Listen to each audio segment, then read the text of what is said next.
Preparing for fall 2020 virtual session that we're going to have this evening. I wanted to let you know that we will be recording this virtual session, so it will be available later on the Parents and Family Services website and in some other locations on the university website. In addition to that, the question and answer will be handled via the Q&A section of this webinar. So if you look at Q&A, you'll be able to answer questions or ask questions in that way. Go ahead, Carrie. Hi, good evening, everyone. Thank you for joining us. My name is Carrie Grogan-Abbott. I'm the Director of First Year and Transfer Programs here at Syracuse University. My office oversees Syracuse Welcome, which is new student orientation. And we're very happy to have our hosts for this evening, who are Michael Haney, our Vice Chancellor for Strategic Initiatives and Innovation. He's been the captain of our ship on this initiative, and also Amanda Nicholson, who is our Interim Deputy Senior Vice President of Enrollment in the Student Experience. So we'll toss it over them to get started. Amanda and Mike. Thanks so much, Carrie. Well, could welcome everybody, and it's very good of you to join us this evening, and we hope we have a few informational slides which we're going to run through to begin with, and then we're going to open this up to your questions, because I think in this time of COVID, there are a lot of questions, and we totally understand that. So we want to leave most of this evening to answer those questions, but hopefully we can answer some of them with a dozen or so slides we're going to run through here, giving you some basic information. So I'm going to start with this slide here, which is our social compact or pledge that we actually sent out to all parents and students yesterday. So one of the big issues about opening in the time of COVID is how we're going to keep our entire campus and our campus community safe and healthy to the best of our ability during this unprecedented time. So we have a pledge that we're asking students to take, which basically says that they acknowledge that this is what they need to do if they come onto campus this fall. And the number one requirement of all the things that you're going to see on the pledge is the wearing of masks. So of all the things that my colleague Mike Haney has been researching endlessly for months is what is the best preventive measure to stop the spread of this disease. And without question, it is mask wearing. So mask wearing will be actually required, as well as social distancing. Every student will have a kit upon arrival of 3 masks and some various other things. So come with a mask, but you'll be given more. We're going to ask people to avoid traveling wherever possible outside of New York State. As many of you know, New York State has contained the disease relatively well. And one of the worst things we can do is have people come in and out of the state. To agree to participate in all testing and contact tracing. And Mike's team has worked tirelessly on building up a really rigorous testing and contact tracing strategy for us, which is very much part of our strategy to be able to open the school safely. We ask people to gather in groups no more than 25. So yes, there's going to be socializing, but not huge parties. To follow any new directives that might come up in this pledge, because as this disease evolves and things change, rules change, and we need to understand that as the local, the county, or the federal government changes rules, we need to have everyone obey them. And to be part of encouraging everyone to comply with this, because this is a community effort. This is not supposed to be punitive. This is a way that we can all pull this off together. So all around campus, you will see references to this pledge when you come back to school, reminding people to keep their distance, reminding people to wear a mask, and really like helping people remember what they need to do to stay safe on campus. Next slide, please. I think Mike's going to take this one. Sure, thanks, Amanda, and thanks everyone for joining. I appreciate the opportunity to spend a little time and hopefully answer some questions. We are, and I think everyone understands that we are planning really in the face of inherent uncertainty. This is a challenge for the institution in the same way, and and acknowledging in different ways than it is for our students and their families. That said, I think as an institution, we have really put a robust plan in place that is comprehensive and starts with prioritizing health, safety, and wellness, safety, and wellness of not only our students, but also our faculty, staff, and our community. And that really is a way for me to first just reiterate where Amanda just came from with regard to the social contract. I will share that the number one concern we hear from faculty and staff, also from our Central New York community, relates to student behavior. The extent to which it is our responsibility as a university not only to protect the safety and well-being of our students, but also our faculty, our staff, and our community. It's central to how we're approaching the reopen and reactivation of residential life on our campus. I will again be as authentic and direct with you as I possibly can. There's a fair amount of skepticism as it relates to our ability as an institution to essentially elicit the behaviors required of our students to support health, safety, and welfare. I am more optimistic. I have seen our students rise up and elevate to exceed our expectations in the past, and I fully expect that they're going to do that when they return to our campus in the fall. In that regard, though, I would take this opportunity to ask for your help. Please have a conversation with your student and help them see their obligation and responsibility as it relates to returning to our campus. This, at its core, this is an issue of respect. This is an issue that goes to my family, Amanda's family, the families of our faculty and staff, and those that live around our campus. It is our collective obligation to ensure the safety and well-being of everyone connected to the Syracuse University family. In that regard, for the better part of the last 2 months, we have had a working group specifically focused on health, safety, and well-being. That group is populated by epidemiologists, public health experts from the university, doctors, emergency management specialists, that really have driven what I think, again, is a pretty comprehensive plan for the institution. It does start with basic protections like mask wearing, social distancing.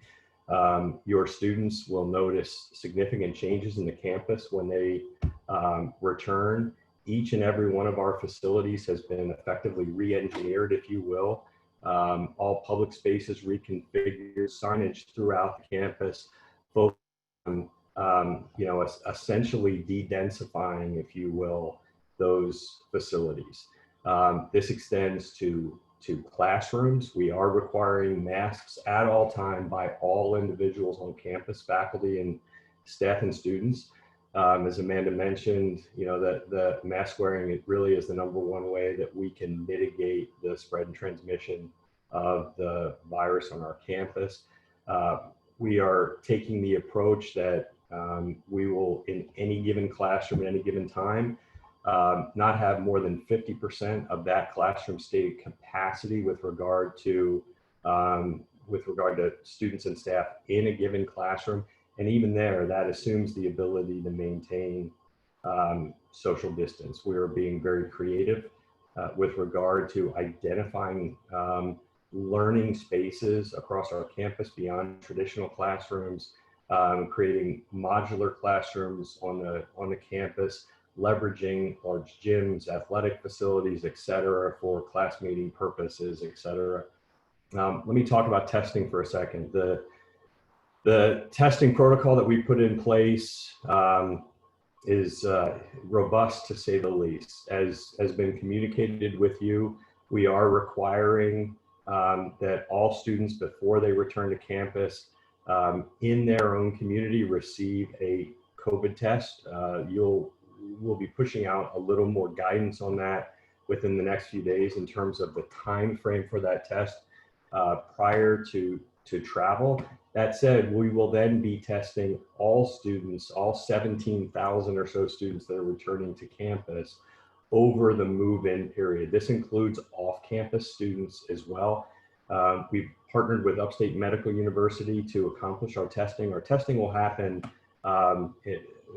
essentially it's called pooled sample saliva testing. So we will be testing each individual student as a function of the pooled saliva process, such that pools are created to be tested in groups of 20 to 25 students. These pools will be built essentially as a function of dormitory floor, essentially cohabitating students. We'll do the same for our off-campus students.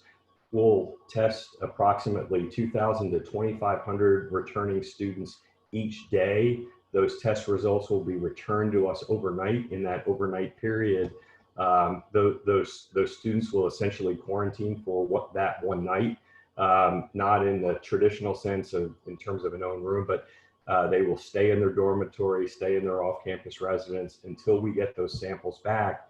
That pooled process is such that if we get a positive result, that means one or more individuals in that pooled sample of 20 to 25 it is positive for the virus that causes the COVID disease. In that instance, all individuals who contributed a sample to that pool would be rapid COVID tested. We have the capability now to do rapid COVID testing in our Barn Center. That rapid COVID testing returns results in 30 minutes. We'll identify the individual or individuals who are COVID positive from any one of those individual pools. And those individuals will be isolated in accordance with New York State and CDC protocols. And I'll talk about isolation in a second, but let me finish up testing. In addition to the test of the entire population, screening of the entire population upon their return, we will do the exact same thing 2 weeks later. So we'll again test the entire population 2 weeks after return, and then continue routine sampling and testing throughout the course of the semester. Included in this ongoing virus surveillance is really what that's focused on, will be faculty and staff as well throughout this process. In addition to the testing, we also have implemented wastewater surveillance for the virus across our campus. One of the things that is true about this virus is it's actually detectable in human wastewater. We have isolated the wastewater coming off every one of our individual buildings with a focus and a priority on our residence halls and dormitories. We've worked with the city of Syracuse to do the same thing in our off-campus neighborhoods. We will be twice a week doing wastewater testing of every individual facility. You can think of this wastewater testing as an early warning system. So in effect, the wastewater testing allows us to determine if in fact among the occupants or residents of a given building, if there is virus present. If we get positive wastewater tests from that surveillance program, we would then again initiate individual level testing of all individuals who live in that building, who occupy that building, et cetera. This process is going to be made a little easier from the perspective of our academic buildings, because we will be restricting access to academic buildings to only those students, faculty, and staff at a given time that need to be in a given academic building. Our buildings will not be open to the public over the course of the fall semester, and even among the SU campus community, building access will be restricted beyond what is normal, such that we don't have people who don't need to be in a given building at a given time wandering around those buildings. And we're able to work with the registrar to understand, based on student schedules, what buildings they're supposed to be in at given times, et cetera. We have instituted a whole of the campus cleaning and sanitation routine. We have 3 levels of sanitation consistent with CDC guidance for routine cleaning, for for cleaning and sanitation of spaces where there is evidence that there was someone who was positive with the COVID virus in public spaces, and then even a third level of cleaning and sanitation for those spaces where a known COVID positive individual has spent significant amount of time, for example, like a dorm room, et cetera. We have set aside quarantine and isolation spaces on our campus to support the fall semester. You will, I think, maybe be the first to hear me identify what those spaces are, where this is also going to come out in a message this week. But essentially, what we've decided to do is use the Sheraton Hotel rather than the campus residence hall facilities. And let me explain in part why. A lot of folks use the word quarantine and isolation interchangeably. From a public health perspective, they're actually very distinct terms. Isolation is what happens to someone who is infected with the virus, has a positive COVID test. Those individuals are isolated until they achieve a negative test, and then they can come out of isolation. Importantly, students who are isolated, any individual who is isolated, can isolate together with other individuals who are also COVID positive. They can, for example, share a bathroom, they can share a living space, they can share kitchen space. Quarantine is a very different thing. Quarantine requires us to provide an individual during the quarantine period with their own room and their own bathroom, no shared bathroom. The quarantine requirement is very specific in that regard, does create a unique challenge for us at Syracuse University because most of our residence halls are not suitable actually for the requirements of quarantine. That's why we are we essentially made a decision that we're going to use the Sheraton Hotel on our campus as our quarantine location.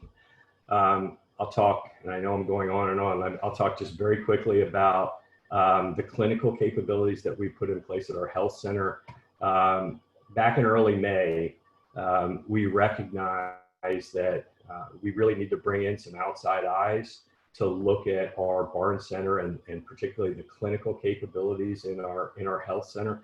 Some of you may have seen just in the last few days, I believe is a Washington Post article that was somewhat critical of university health centers.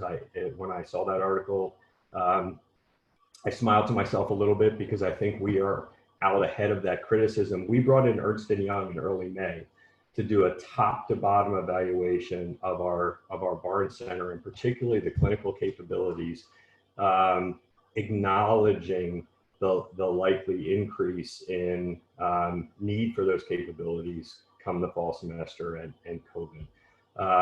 That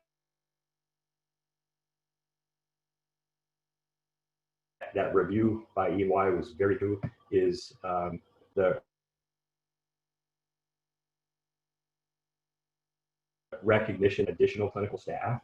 So we are just about finished, actually, bringing on several new nurses, nurse practitioners, as well as new medical providers, doctors into the health center, such that we can adequately handle both the increase in traffic that we may see as a consequence of COVID, but also be able to address the normal illness challenges that come with a college campus.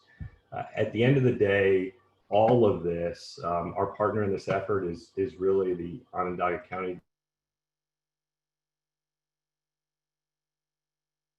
Department of Health. They are the legal authorities that relate to our ability to operate in the context of the COVID health emergency. So all of our planning and all of our testing, contact tracing, all of that capability is essentially being implemented in close partnership with the Onondaga County Department of Health. New York State has issued guidelines. On June 28th, New York State issued guidelines for the reopening of colleges and universities. I am happy to say, and I hope you'll be happy to hear, that all of our processes, protocols as it relates to public health, not only meet the New York State standard, but in almost every instance, far and away, exceed the New York State standard. So maybe I'll stop there and reserve the rest of my time to answer questions and turn it back to Amanda. Thanks so much, Mike. So let me cover the next few slides, and some of this is practical stuff, but how we're approaching move-in, testing and convocation. And Mike's covered most of testing, but let me talk about move-in specifically. So you have the information that we're commencing on August the 17th. So we're slowing down move-in and we're staggering it. So we are reducing the number of students that we normally move in any given hour. And my colleague Carrie, who you met at the beginning, is in charge of this whole process. So the things that we're going to ask people to do is, first of all, as Mike mentioned, submit documentation of a negative test case prior to arrival, and you'll get more information on this. And we're going to ask you to ship belongings ahead and store safely. We have identified storage facilities in each residence hall, so you'll be shipping to the hall when you have your housing assignment that you know you're going to move into. And we're going to lock and gather goods together there. The idea of this is so that most of your things hopefully will be in the hall before you come. You should just come with one person if you're a student, please. Not the whole family. We're trying to reduce the number of people on campus and leave that same day. And I know that's not quite what we normally do, and I know that's going to be disappointing, but this is for safety. So we want to make sure that you're going to have everything ready to go. You don't have to keep leaving and coming back, and you can get the room pulled together before you leave. So when you come, you can bring just mostly essentials and things you really need. Mike mentioned the pool saliva testing. That's going to be the intro testing, and then it's going to be retested 14 days later. He also mentioned the wastewater. Those are ongoing things that we're going to be doing. In terms of after move-in, so we cannot pull a convocation together as we normally do to kick off the school year for the first years because we can't gather that number of people together. So Carrie's working on doing an actual official one in January, but we do want to do a big welcome. So we're working on a virtual welcome across campus. And one of the things we're doing is putting together some permanent outside structures, basically tents across campus, where students are going to be able to gather. And we're going to, depending on which residence hall you're in, where you are on campus, we'll have 4 or 5 of these areas where we're going to ask students to gather. And on screens, you'll be able to see a chancellor welcome, a student speech. We'll have faculty and staff come and meet each group of students, have some refreshments, and do a really nice welcome, even if it's with smaller groups of students, so people feel that they really have arrived. And then we would do the official convocation in January in the Dome, which will be open, obviously, by then. Hopefully we're opening in October. But we do want to make sure that the students who arrive with us in August are given a really good welcome. Amanda, do you mind if I just help a bit here? Because I'm answering questions in the chat. Go for it. And we are getting a lot of questions about move-in. So I thought I would pop in if that's okay. So of course. I will tell you, some of you are returning parents, or some of you, have friends whose kids are here. So this move-in is going to look very different, to be honest with you, than a typical move-in. So I'm seeing some questions about the parents in the building. And there was a couple questions about basically, can parent 1 go in and then parent 2 go in? So we're really asking that it's one family member in the building. We're really trying to reduce density in the building, and it's truly for the health and safety of all the students and all the families that are going to be here. So we really ask that you do you do follow that. We will not have helpers outside like we normally do. We'll have greeters and folks with directional assistance, but typically you may have seen we have people help you move in. We won't have that this year. Again, for our staff and students' health and safety. So I really actually would like to highlight what Amanda said about only packing essentials. I think that YouTube and Pinterest and other things give students pressure to really over decorate their room. And I know that's really important, so I don't want to underplay that, but I would say this is not the year to, you know, get big rugs and flip chairs and all the things. You really need to plan ahead, that it's just really, what does your student need? School supplies, you know, a few things for their room, and really just focus on that. And then I'll be done. I'll just say there was a question about orientation. So I will tell you, as Amanda described, we are going to have some outdoor opportunities for students. We're going to have some tents. We're following New York State guidelines for outdoor events. But then also we're going to have a lot of stuff virtual, so that students who prefer to be inside, or if there's rain, or just all those different things, we're going to have some virtual opportunities. So sorry to hop in, but I thought it would be a good time to answer some questions. Okay, back to you guys. No worries. Thank you so much. Okay, let's go for the next one, Mike, if we could. So the next slide is really talking about how residence halls are going to work and dining halls. And I think this is a lot of interest to people. So residence halls are going to operate, and we want people to consider a residence hall sort of like a family unit. I understand it's a big family, but when students are in their rooms, they're not going to need to wear a mask. They're going to be with their family. All our entrances and egresses are being reviewed and reworked with just an idea of trying to not have students packed together at any one time at any spot in our residence halls. For those of you who know the campus, every single residence hall is different, so they're not all the same. So we've worked through them all separately. We will be working on bathroom routines to make sure that those are also organized in the safest possible way. The one thing that, and we're telling this to students right ahead of time, is to be safe, we really can't socialize across different halls within those halls. So you meet someone in your first class, and you want to get together with them in the evening as a student, that's fine, but not in a residence hall. Meet them in a tent, meet them in a quad, meet them in the library. But we need to, as Mike was describing with the wastewater testing, we need to keep the residence hall as limited as we can to those people living there. So this is not really a punitive measure, it's frankly a safety measure. But there are other ways you can meet friends you meet.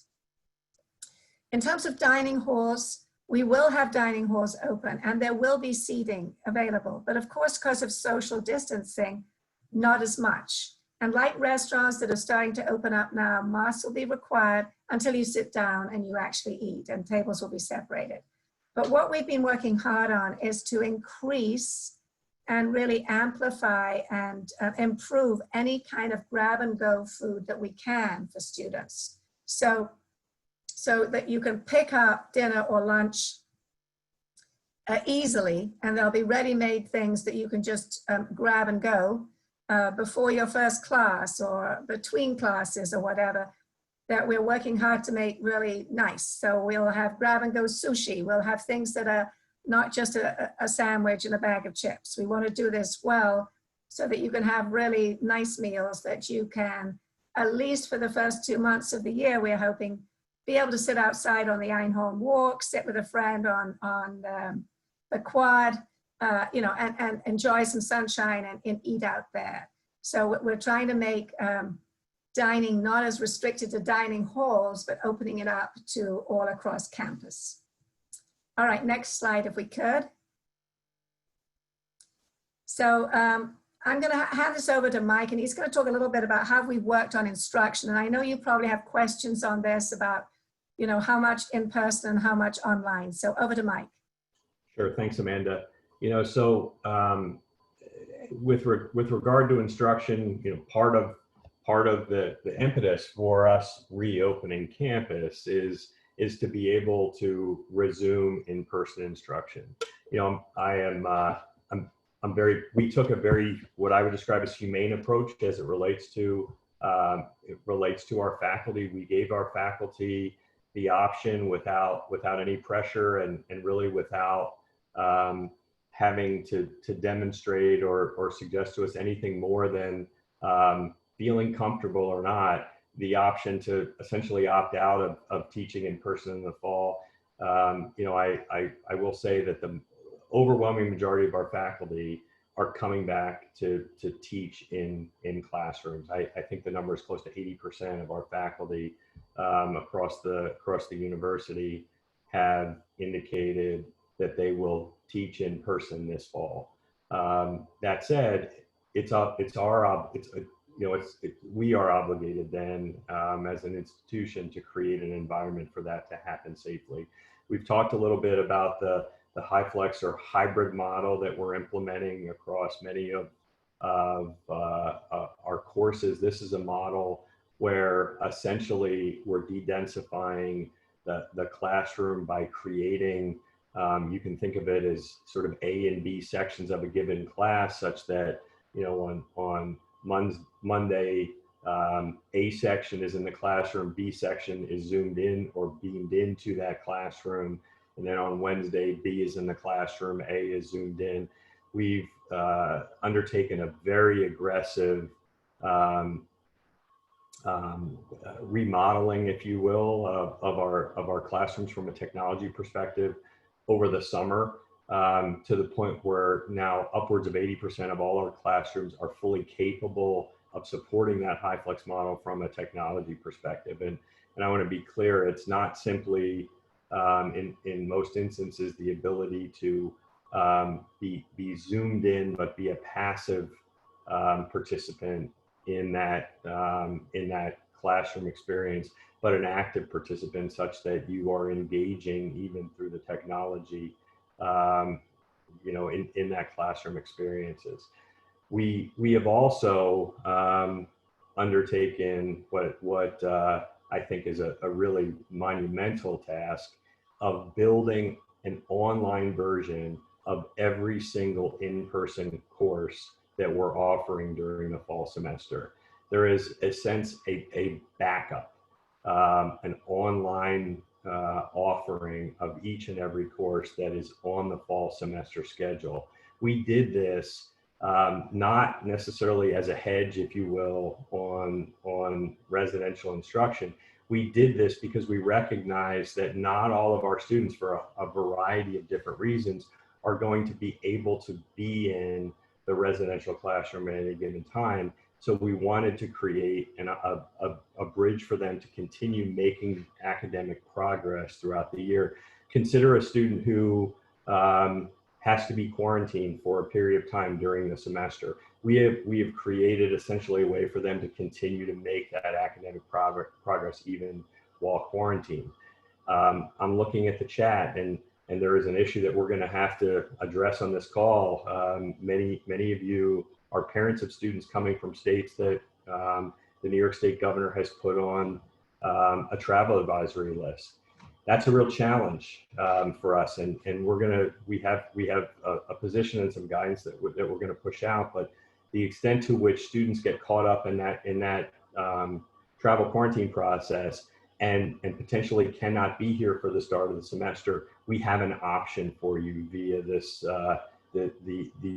these parallel online courses that we built for every in-person course during the semester. As Amanda said, we are going to leverage outdoor spaces to the extent to which the Syracuse weather allows us to. So, you know, maybe up to Thanksgiving, hopefully, or up to Halloween, I should say, before we get our first snow. But, you know, we're going to leverage outdoor spaces. We are going to leverage modular classrooms. So we have purchased modular classrooms to give us added instructional space, and they will be placed across campus.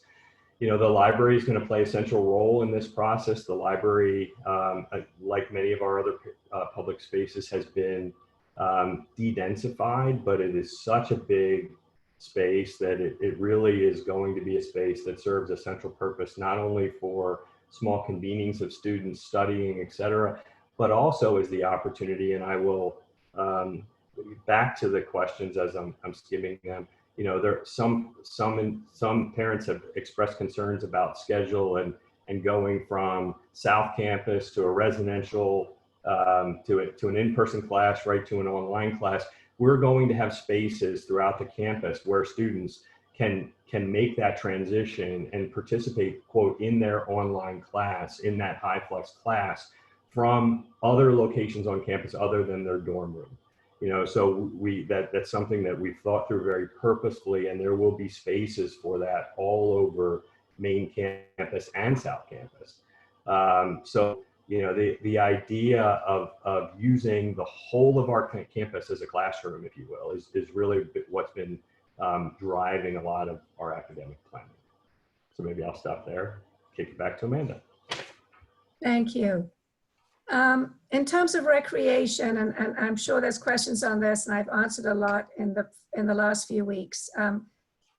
Recreation is really important, so we got to balance out. We want students to study, we want them in class, but we know they need to have some time off. We know they need to exercise. We know that what our students like to do. As many of you who've been on campus know, we have a beautiful new facility, the Barnes Center, where we have not only our health center, but it's also our wellness center, and it has, you know, climbing walls and a pool and all the rest of it. They will be open. We are not closing them. We will have to schedule people a little differently, right? So that, again, the de-densification, but we're gonna make it happen. We want people to use these. It's really important to keep everybody's balance, right? And to keep people feeling mentally and physically healthy is to get out and do these things. We're gonna do a lot of this, all right? And we are going to continue with outdoor programming. And we're going to continue with trips into central New York. So we do this every year. We have trips of people going off to the Adirondacks. We are going to continue with those. Those are our plans. Yes, we're going to do them safely. Yes, we're going to be distanced, but we want to offer things which are going to make this experience on campus really worthwhile, both inside and outside the classroom.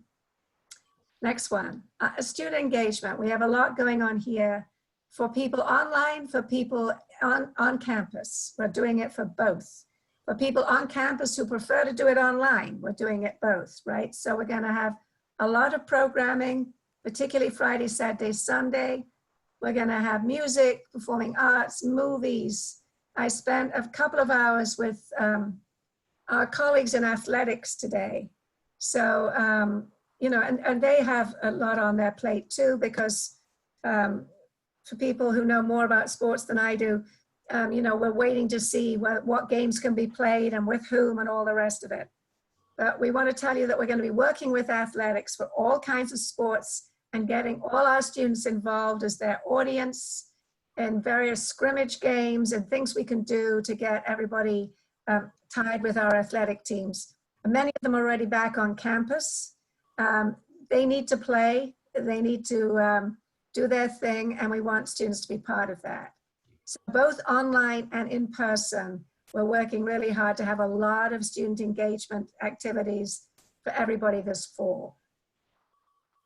So I think that's the end of the sort of formal part of the program. So that's just some information that we hope was helpful. I'm sure we have 100 questions. We're going to ask Carrie to try and collate some of them, and Mike and I and Missy and Carrie will do our very best to answer them. So I've been typing feverishly, so I apologize for brevity and typos. But thank you so much, Mike and Amanda, for these really thorough questions. I'll answer maybe just a few of Carrie's to get the easier stuff out of the way. But a lot of questions about parents going in and out of the building. And I want you to know, as somebody who has done this work for 20 years, I understand how difficult it is not to have a traditional move-in experience. And so I want you to know we are with you on that. We really need your help to maintain the safety of the building, right? So I've seen a lot of that's not going to work, and I appreciate you, and we just need your help here, right? We need your help to make all of this work. So we appreciate you understanding that. There were some questions though about having bins and carts. Since we don't have helpers, we have gray bins that you can use. However, though, just the essentials, please, because we can't have lots going up. You guys don't have as much time as you might normally do. And then we had a question about shipping.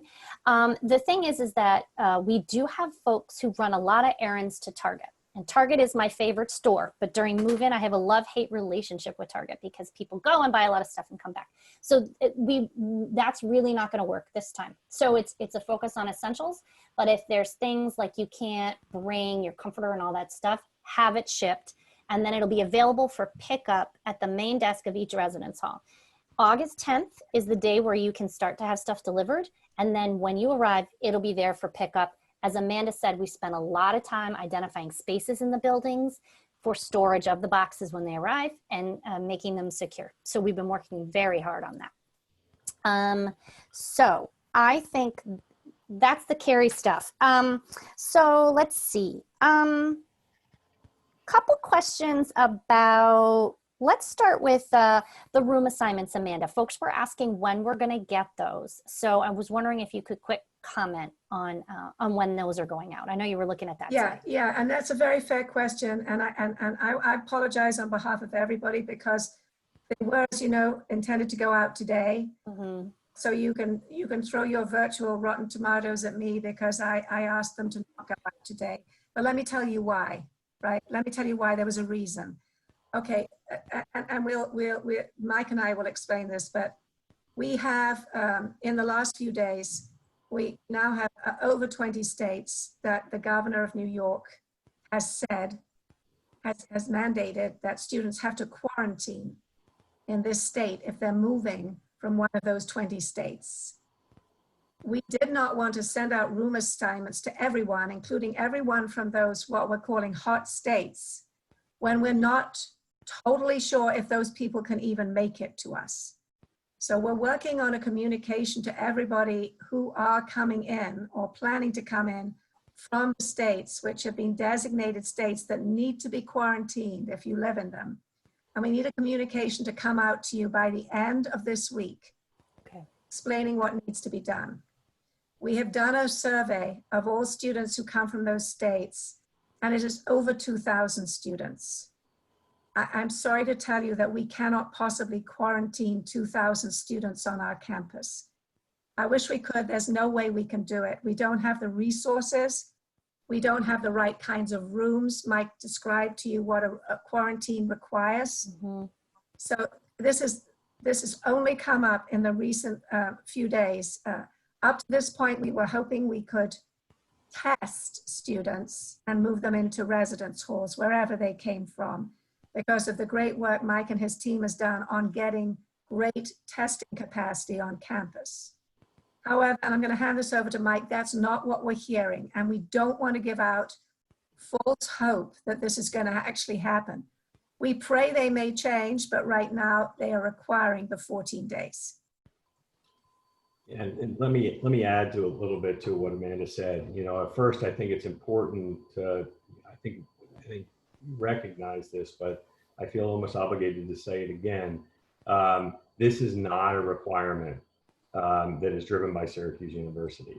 This is a requirement that was made law of New York State by the New York State government. It is impacting every college and university in New York State. For that reason, there's a very intense advocacy effort underway. Syracuse, Cornell, NYU, Columbia, Vassar, you know, the SUNY schools, we are all engaged in Albany, trying to promote a compromise position for students traveling from these states to New York State. We saw some progress in other states. Connecticut, who is part of the group, if you will. New York State, Connecticut, New Jersey have the same shared list of travel advisory states. You know, there is an indication that Connecticut may loosen those restrictions for students via testing, essentially allowing students to test out of that quarantine requirement. We're pushing that as a compromise position in New York State, but it is true to say that to this point, the New York State government has not teed up that compromise as something that they are willing to accept.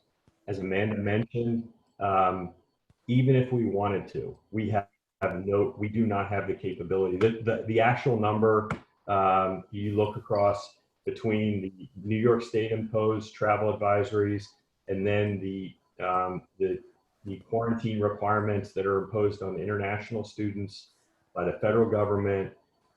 We have a population just over 3,100 students that are subject to a 14-day quarantine requirement before they can access our campus.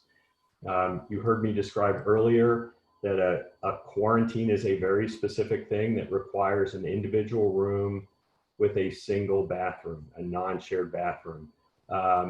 Our residence hall inventory doesn't come anywhere close to supporting our ability to quarantine 3,000 plus students on our campus. So, you know, essentially what this means for students from those states, if there is not a compromised position, is students coming to us from those states are going to have to identify a pathway to quarantine in New York State for 2 weeks before they come to the Syracuse University campus. And if you are a student that is living in on-campus housing, you're essentially going to have to provide, as per New York State, the university with an affirmation that you quarantined or your student quarantined for 2 weeks in New York State prior to moving into a Syracuse University dormitory. I know that is not an answer that anybody wants to hear that is impacted by this.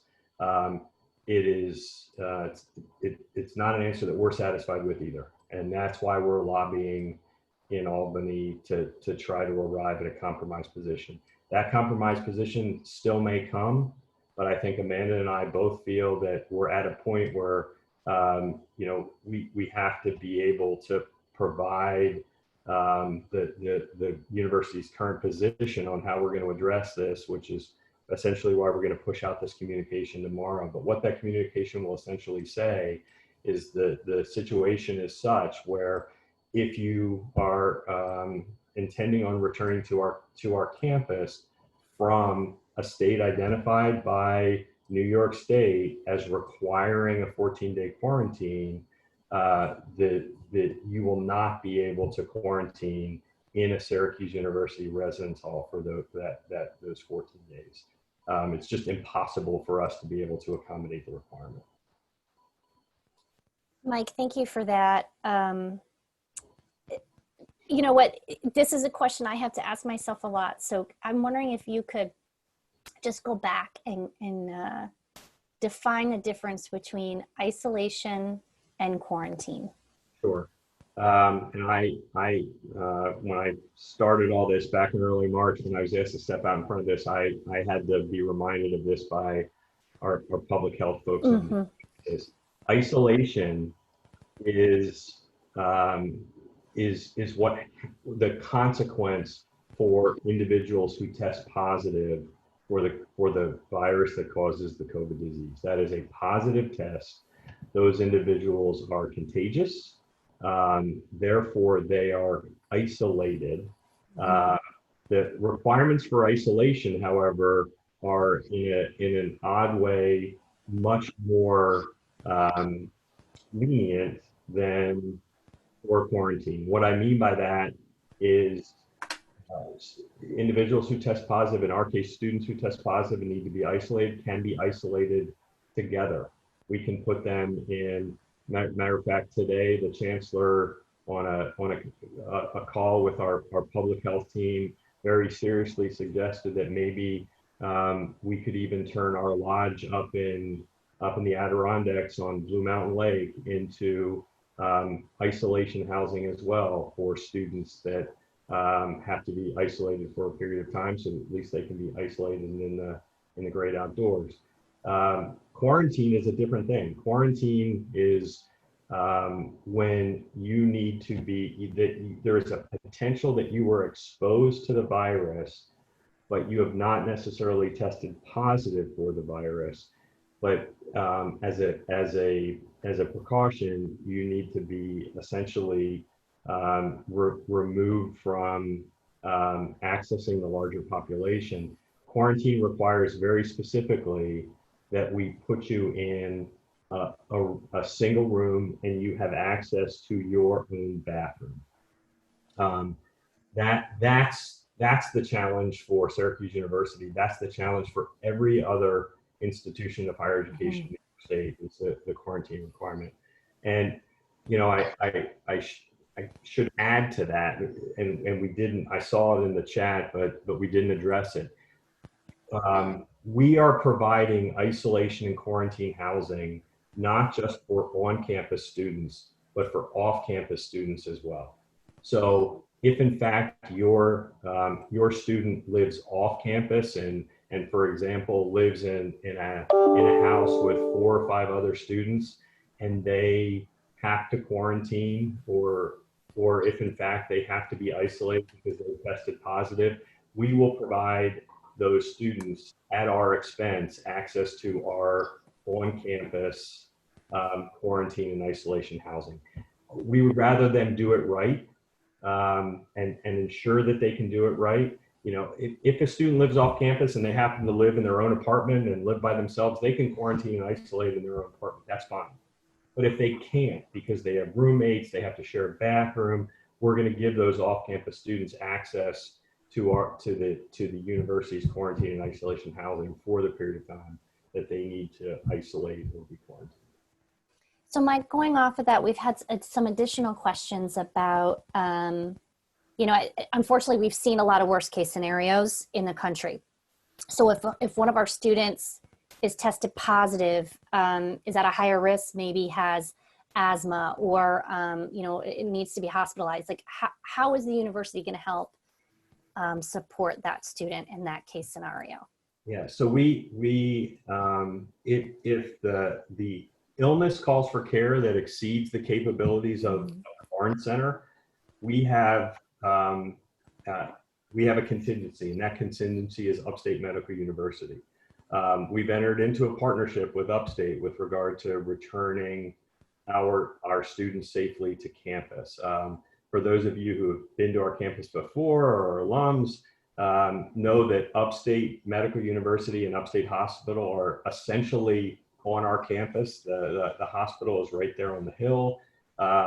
We will leverage Upstate the Upstate Hospital is the level 1 trauma center for all of upstate New York, and they will be our partner in addressing clinical care needs of students who need care beyond what we're able to provide in the Barnes Center.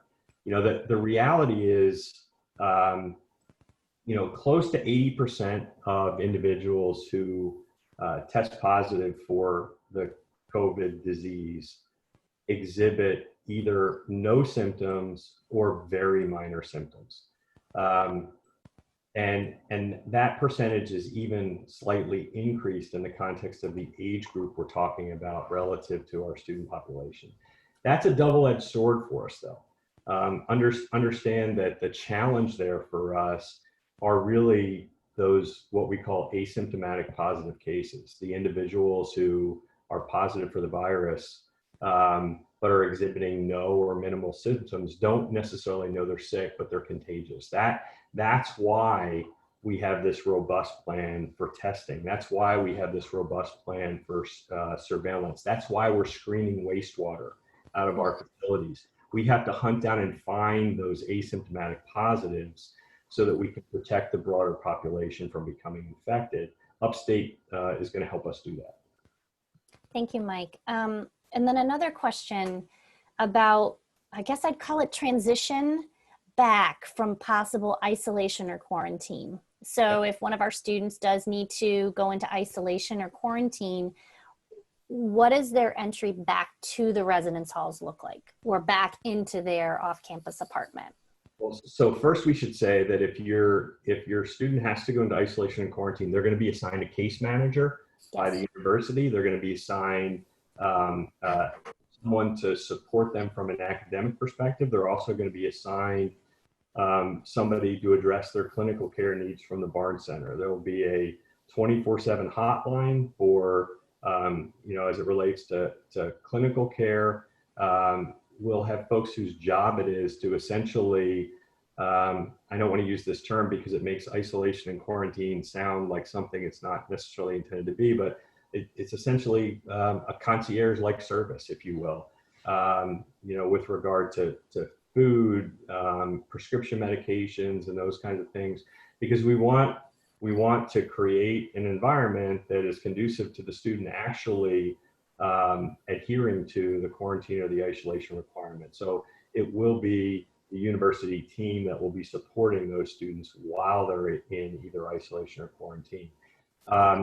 The quarantine requirement is 14 days. The isolation requirement is potentially somewhat different, only because we can test you out of isolation. Right now, we can't test you out of quarantine. But you can, once you achieve a negative test and are cleared, the negative test alone is not necessarily the card to get out of isolation, but the negative test and being cleared by the health center could then open the door to you transitioning back to your dorm room, your off-campus apartment, etc. And I'll caveat all this by saying a lot of what I'm sharing today could change in 6 weeks. Yes. And what I mean by that is it could be that all of this guidance is straight from the CDC. That we are required by New York State to approach isolation and quarantine very specifically as directed by the Center for Disease Control. It could be that as testing becomes more available and the sensitivity of our testing gets better, and that's happening on a regular basis, that the CDC will change its guidelines and allow us to test folks both out of isolation and quarantine, which would be phenomenal if we get to that point.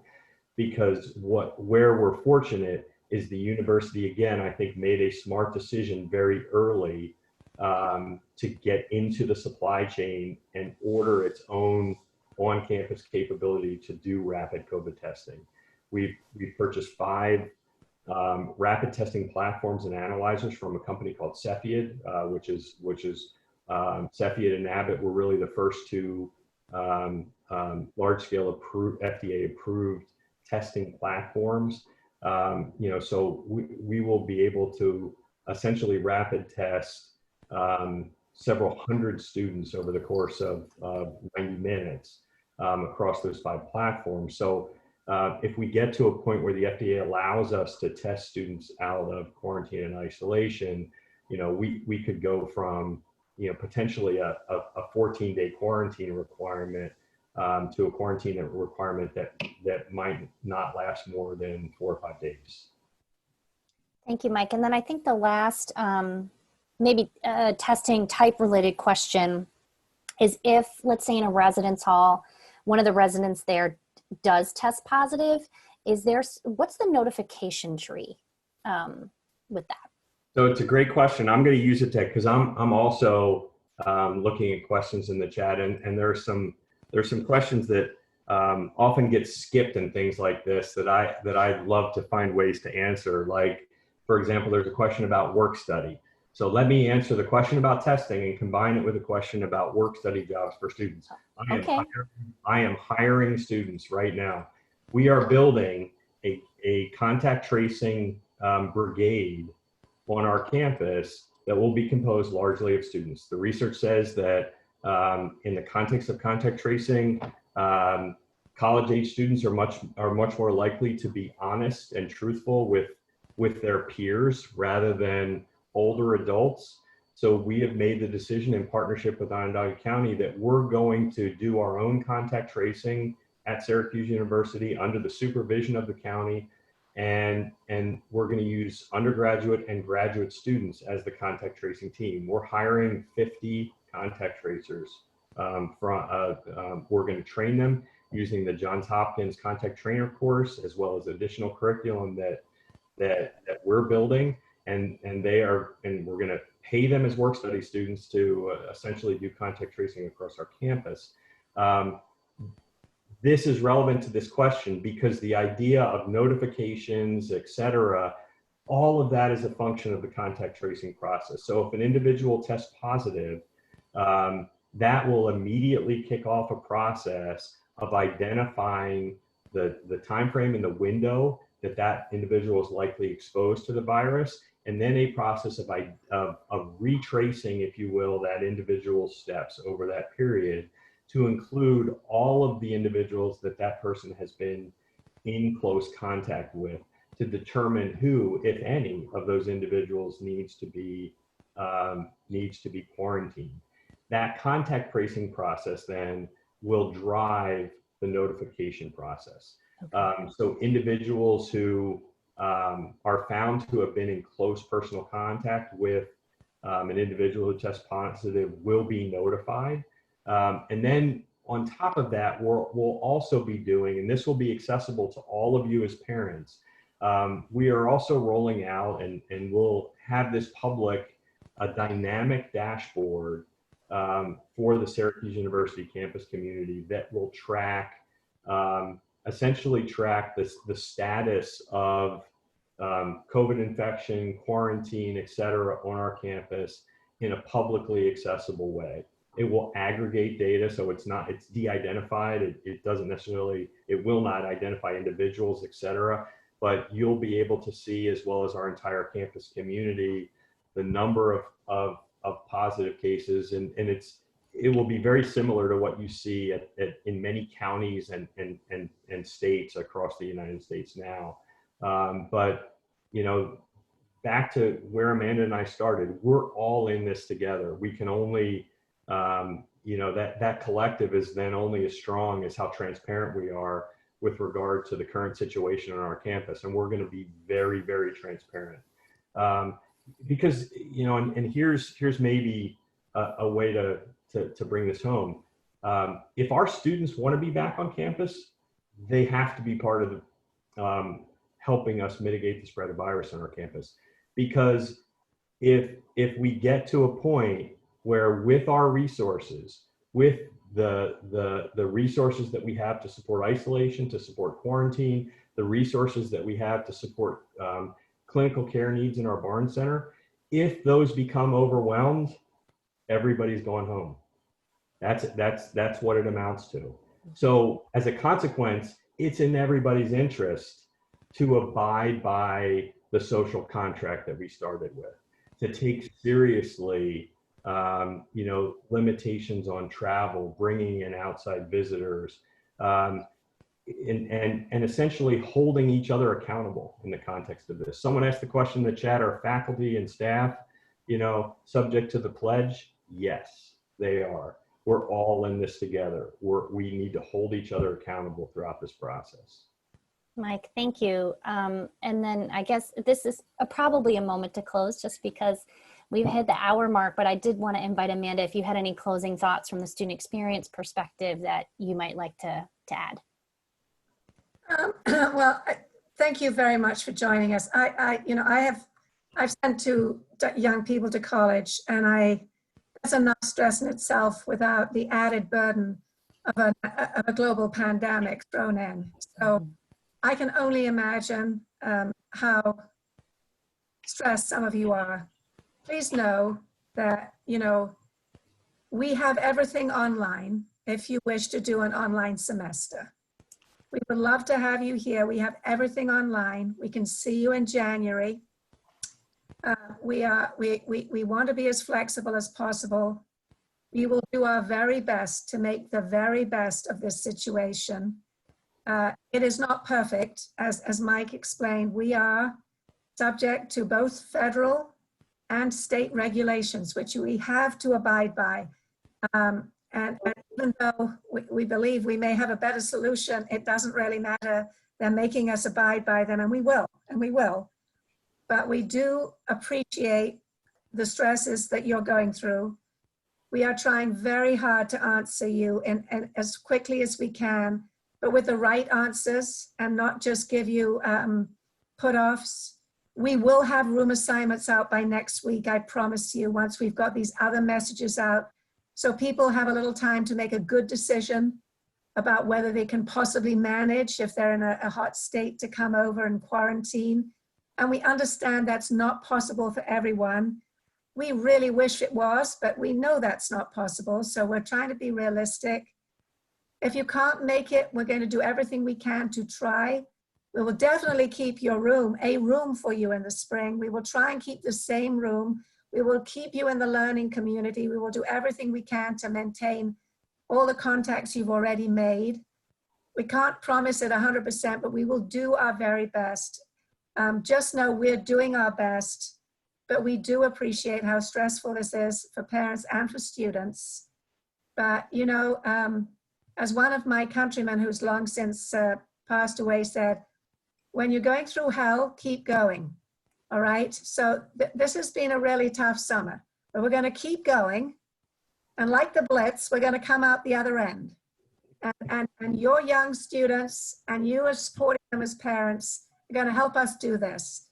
And they, when they grow into full adulthood, will always remember that they were the class of COVID. And I think they'll have a sort of brotherhood and sisterhood that no other college team has ever had. Be it a sort of strangely negative one, I think maybe we'll come out of this and it'll be a sort of brotherhood and sisterhood for us all. So we're all in it together. We'll do our very best for you. Please keep sending questions. We'll try and answer them as best we can and as quickly as we can. And thank you so much for joining us this evening. Thank you. And I might invite Missy just to pop back on so we can thank her for all her wonderful work as always. And she's kindly provided her department's email address and phone number here. I'll also let you know if you have questions that are more related to move-in, arrival, orientation, feel free to reach out to my department. And that email address is newtosu, NEWTOSU, @syr.edu. And our phone is the same here, except the end extension is 9187. I have a little army answering the phones there, so let us know how we can help you. We appreciate all of you. And oh, look it, they posted my name and my email and phone number. Thank you, Michael, behind the scenes there.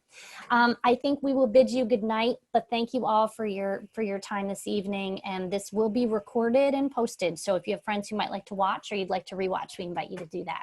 Okay, thanks so much, everybody. Good night. Thanks for coming.